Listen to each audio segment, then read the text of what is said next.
Okay, magandang umaga sa inyong lahat mga karadyoman, mga kapobs. Kapobs. Kasama natin si Radyoman Ernie David Sambuang ng RMNDYKR Kalibo, si Radyoman Jeffrey at ang PV News team.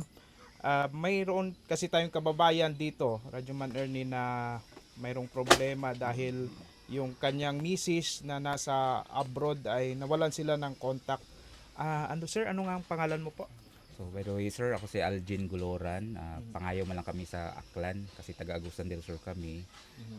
Siyempre, pasalamat man ako Sir Archie, kay Sir Rini, nakakadtuman para is ma-share man namo among sitwasyon ngayon about sa asawa ko ba na nasa abroad. Oho. Anong nangyari po? Kasi ano muna detalye kasi last year July nag-flight siya pa abroad na. So actually hindi ako papayag talaga mag-abroad kasi iba ang Saudi, iba yung sitwasyon doon. Syempre kung ma-homesick ka, wala kang pamilya doon, di ba? Mahirap. So nito lang mga ilang buwan hindi kami nag-contact, walang communication din. So okay lang yan kasi may contact naman siya sa mga pamilya niya. Pero nung nag-okay na kami, kumbaga nagkausap-usap na kami, ah, nawala lang yung communication namin nung May 27. Bakit po? May samaan kayo ng loob po? Wala naman, hindi kami nag-away, hindi naman kami okay naman. Ah, kumbaga last talk namin, tumawag pa nga siya, roaming ang number, yung 27 din ng May. hapon ng May. Kasi naka-video call kami nung madaling araw ng May 27. Tapos namatay yung tawag, pagkahapon na siya nakatawag pero number na yung gamit roaming na. So kumbaga ginaisip namin baka busy lang ganun. Pero sa ugali niya kasi hindi siya mapakali, hindi siya mapalagay kung hindi makatawag. Siyempre nami-miss niya rin yung mga anak niya, yung mga bata. Siyempre pag malayo ka talaga sa pamilya mo, need mo talaga ng ng kausap, no? Para maiwasan mo yung homesick ba. Siyempre daw ko din sa sarili ko nga reason nga nag-abroad siya kasi siyempre sa kapigaduhon ba. Yun yung nagtulak ba nga kasi dati hindi ganito yung sitwasyon namin butas-butas na nga yung bubong, tapos baon kami sa utang, yung kuryente nga namin umabot ng 15,000 Hindi man yan Hindi bayaran. mabayaran. na hindi nabayaran. So naputulan kami noon mga ilang halos mag-iisang taon din kami walang kuryente, tapos may mga bata kami, pati tubig putol. So yun yung rason nga nag-abroad siya. Tapos ito na napaayos na ninyo yung Napaayos niya. bahay ninyo. So ilang ano na siya doon? Ilang buwan na doon or taon na ba siya doon? July, so magwa 1 year na nito. One year na. Itong July. Oo. Oho. Kasi kumbaga kaya nga di namin alam kung saan kami lalapit ba. Kasi pumunta kami nung Friday Friday Thursday sa Piso. Piso. Kasi nilapit na namin talaga ba kung anong gawin. Kasi yung papa niya nag-alala na rin. Kasi yung contact talaga niya yung papa niya. Kasi yun din yung sa kanya kasi may nakilala siya sa airport kasi siya sa airport reporter yung papa niya. So syempre may nakilala siya doon na nagre-recruit ng mga OFW. So pinasok niya. Tapos nito lang, Madali lang. taga Makato daw Jessica daw pangalan. Ng recruiter. Ng recruiter. May agency. May agency kasi nung pagtingin, okay naman, nakita naman ng DMW. Golden Fate International Employee yun yung pangalan ng agency. So ang problema lang kasi sa asawa ko, hindi siya nag-send ng copy ng kontrata. Kasi sa PIDOS daw kailangan pag mga ganyan nagbibigay ka ng copy ng kontrata mo para kung in case na may matabo sa'yo sa abroad, So wala talagang kopya ka. walang Kay binigay papa sa niya amin. baka may Sa papa wala. Wala rin. Mm. Tapos- Wala sa pamilya, wala Wala. hawak. Tapos ito lang sobrang alala na namin. Lumapit na kami kung saan-saan. Yun nga nag-miss na ako kay Sir Archie. Baka sa pamamagitan ng interview. Siyempre marami namang mga kababayan, may mga followers si Sir Archie sa ibang bansa, kahit sa RMN may mga nakikinig din. So baka ito yung online platform din sila. ito din yung way ba nga baka maanuhan ng ahensya ba ng gobyerno, especially OWA, DMW. Kasi yung agency, gitry kong tawagan, gi-call out ko nung Thursday yata ng hapon. Sumagot. Daw itawag daw nila sa sa agency sa Saudi, yung partnership nila. Tapos nung follow up ko nung Friday, wala na. Nung nakang araw lang. Simula May 27 hanggang ngayon, June 12, Independence Day ngayon eh. So wala talagang communication na. Wala na. Wala na kami. Ni Chartman, wala talaga. Wala. Kaya nanibago ka na rin. Oo, nanibago. Ano na din. Siyempre, hindi mo maiwasan mag-isip, sir. Na baka may nangyari na. Kaya nga. Diba? Kasi kahit busy yun, tumatawag talaga yun. Kahit may ginagawa yun, Tumatawag gagawin, talaga. tumatawag, Yung video ko nandiyan siya. talaga. Kahit hindi mo gani masagot ang tawag, magagalit gani. Kaya nga. Tapos Kaya ngayon, nanibago. nanibago kami. Kahit hindi na, ano, Pero bago ho yan na bago po yan nawalan kayo ng contact, mayroon po bang mayroon po ba siyang sinasabi na halimbawa tungkol sa trabaho niya or problema sa amo niya? naman kasi nag-share, actually, na-share niya dun sa kasama niya sa TISDA. May ano siya sa amo niya talaga before. Kasi daw yung CR nila may CCTV daw. Oo. Well, syempre, mga ganun taga sa ibang bansa, kaya nga minsan nagtakot din kami ba. Oo naman. Oo. Pero sa kapigadohon, sa hirap, Sige lang. so Patuloy lang. no choice ka. Sa Nandoon ano na ka eh. talaga. Nandoon na siya eh. At saka 2 years ang kontrata. Hindi mo naman pwedeng unless kung may ginawa yung misis ko sa abroad, yun pwedeng magpa-deport.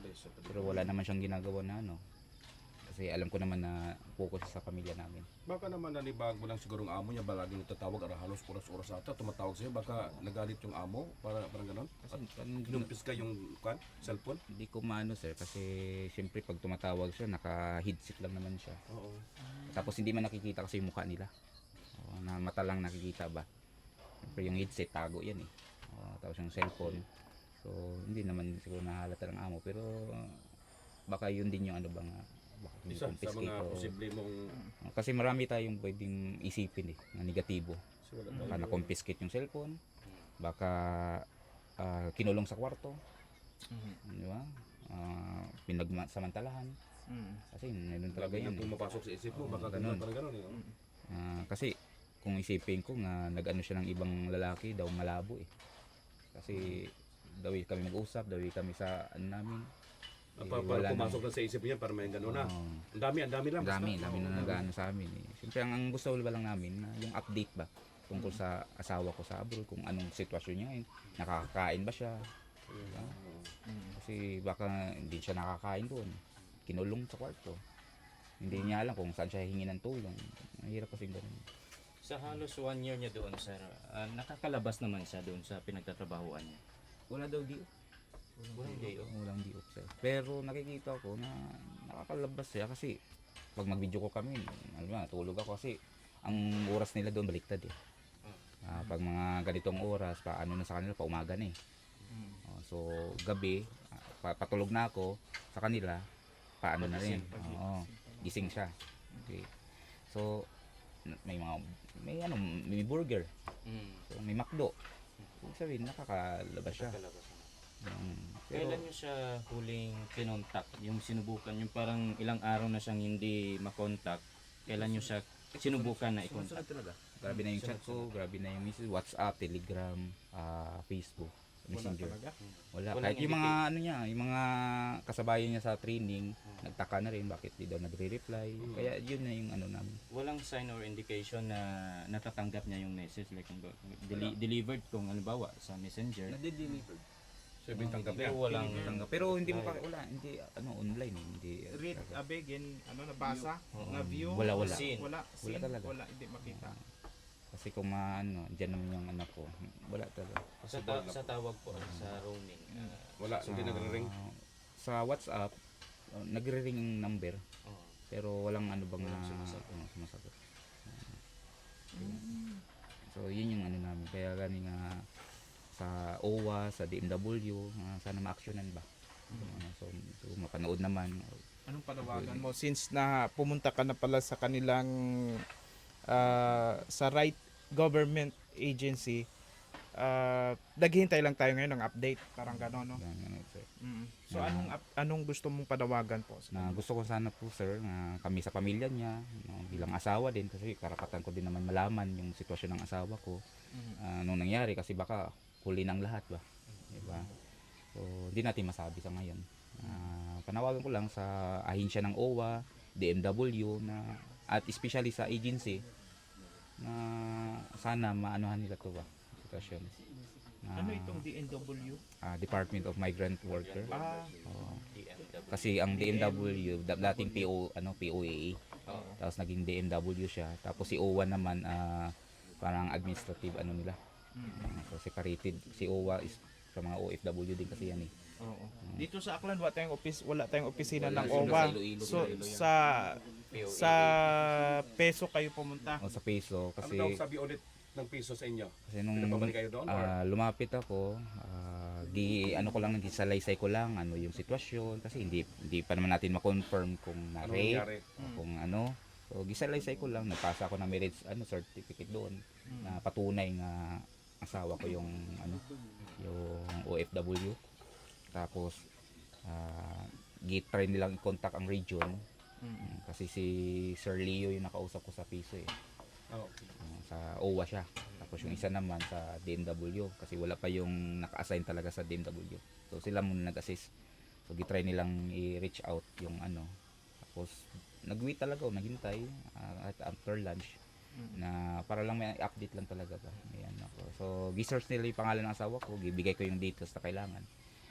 Pangalan, edad, birthday, baka kasi may kapangalan siya eh. Kailangan yung details na So nakita naman yung agency kung kailan siya nag-flight.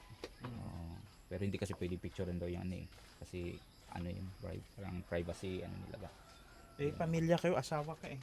Sir, may mga sinusunod yun sila daw mga patakaran eh. Di ba kasado ho kayo? Oo, kasado po kami sir. Pati ikaw hindi ka maka-access sa ganung information? Kanila bigyan ng Basta binigay na lang sa akin yung pangalan na ng agency. Yung Golden Faith International Employment Service ko. Tapos sila hindi rin Ngayon sir, gina-try ko pa rin nga gire-ring lang yung pero hindi taga sumasagot ng tawag. Legit naman daw itong agency sir, accredited or Hindi pa maano sir kasi basta lumabas lang naman yung pangalan pero wala pa namang sinabi ang DMW kung legit o yung company nila. Pero hanggang ngayon sir wala pang development or update na sinabi ang peso. Wala pa naman sir, lalo ngayon holiday. Kasi ngayon Independence Day. Pero linawin lang natin sir na nagkalabuan kayo dati pero ngayon okay na kayo. Okay na Wala kami na sir. kayong problema. Kasi siyempre may mga personal na lang ba, away, mag-asawa, tampuhan. Tapos yun nga, kasi dapat ako ang mag-abroad, Korean, sa Korea. Siyempre try ko man dun talaga mag-apply abroad. Tapos, sa mga seasonal, pero nawala na kasi yung seasonal ng Korea dito sa piso. So, siyempre sa mga babae kasi mabilis talaga sa makaalis.